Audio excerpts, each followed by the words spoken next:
मिलते हैं।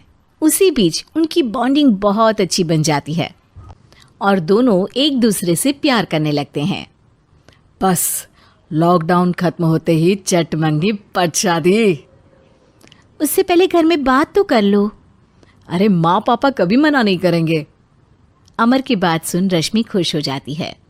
ऐसे ही दिन बीतते हैं और देखते ही देखते लॉकडाउन खुल जाता है, जिसके अगले ही दिन अमर अपने परिवार के साथ रिश्ता लेकर रश्मि के घर पहुंच जाता है। अभी लॉकडाउन खुला ही है और कोरोना तो ख़त्म भी नहीं हुआ, इसलिए ज़्यादा कुछ ना करके अगले कुछ दिनों में छोटे फंक्शन के साथ शादी कर लेते हैं। अमर के पापा की बात पर सब सहमत हो जाते हैं।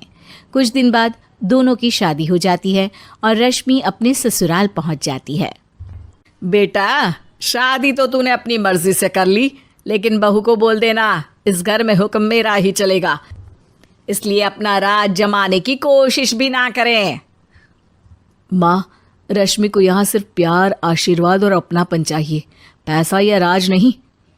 बेटी की बात पर सास मुंह बनाए वहां से चली जाती है और अब वो हर रोज रश्मि को परेशान करना और ताने देना शुरू कर देती है। देखो, ये है आजकल की लड़की, इंटरनेट पर लड़कों से बातें करते हुए इन्हें शर्म भी नहीं आती, और यहाँ तो देखो कितनी सीधी सुशील बनकर दिखा रही है। मम्मी, शादी के रिश्ते वाले इंटरनेट ऐप से जब किसी को कोई दिक्कत नहीं है, फिर डेटिंग ऐप के जरिए मिलना किस तरह गलत हो सकता है? रश्मि के डेटिंग ऐप वाली बात सुन उसकी हैरान सास तुरंत तुनक कर पूरे घर को सिर पर उठा लेती है, जिसकी आवाज सुन अमर और उसके पापा भी वहां आ जाते हैं। हाय मेरी माता, इतना बड़ा झूठ! डेटिंग ऐप को इंटरनेट के जरिए मिली है बोलकर इस कलमुही को मेरे सर ला बिठा दिया। अरे नास पिटी, तुझे जरा भी शर्म नहीं आई? वहां न जाने कितने लड़कों से गुलू गुलू करके तुझे मेरा ही लड़का मिला था फंसाने के लिए। माँ, मुझे तो समझ नहीं आ रहा क्या बोले जा रही हो। डेटिंग ऐप इस्तेमाल करना कोई अपराध नहीं है, और तुम रश्मि को ऐसा कैसे बोल सकती हो?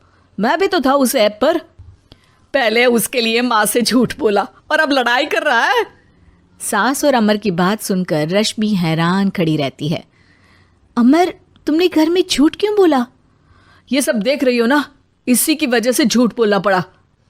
एक तरफ अमर और रश्मि की ये बात चल रही होती है, वहीं दूसरी तरफ सास का नॉन स्टॉप क्लेश सबको परेशान कर देता है। सब एकदम चुप, जो हुआ सो हुआ, अब मुझे कुछ ना सुनाई दे।